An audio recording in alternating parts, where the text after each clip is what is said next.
दिवसासोबत आता रात्रीही पुणेकरांच्या जीवाची लाही लाही। नमस्कार, मी शुभांगी अशोक राऊत आणि आपण पाहताय महाराष्ट्र जीवन न्यूजचं हे महत्त्वाचं अपडेट।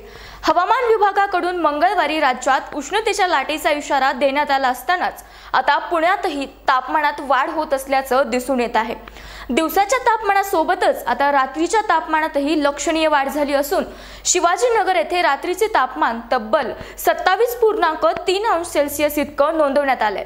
सरासरीपेक्षा हे तापमान 3 ते 4 अंशांनी जास्त असल्याचं सांगितलं जात आहे।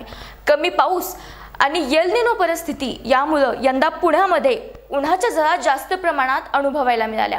एप्रिलमध्ये कडक उन्हाचा अनुभव घेतल्यानंतर मे महिन्याची सुरुवातही काहीशी उष्ण होती, मात्र 10 मे नंतर शहरात सुरू झालेल्या पावसाच्या सत्राने वातावरणात काही अंशी गारवा निर्माण झाला होता।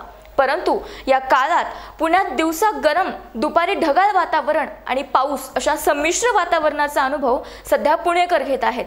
अशातच आता हवेतील आर्द्रता वाढल्यामुळे शहरात दिवस आणि रात्रीच्या तापमानात लक्षणीय वाढ झाली असल्याचं हवामान विभागाच्या आकडेवारीतून स्पष्ट होत आहे।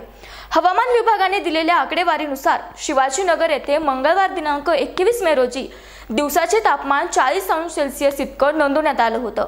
हे तापमान सरासरीपेक्षा 4.3 अंशांनी जास्त होतं, तर रात्रीचे तापमान 27.3 अंश सेल्सिअस इतकं नोंदवण्यात आलं आहे। गेल्या 24 तासात रात्रीच्या तापमानात तब्बल 2.3 अंशांनी वाढ झाली असून बुधवारी नोंदवण्यात आलेले हे तापमान गेल्या 10 वर्षातील अर्थात 2013 नंतरचे सर्वात उच्चांकी रात्रीचं तापमान आहे। दिवसा वाढलेले तापमान, हवेतील आर्द्रता आणि ढगांची निर्मिती यामुळे उष्णतेचे परावर्तन न होता ती जमिनीत तशीच साठून राहते।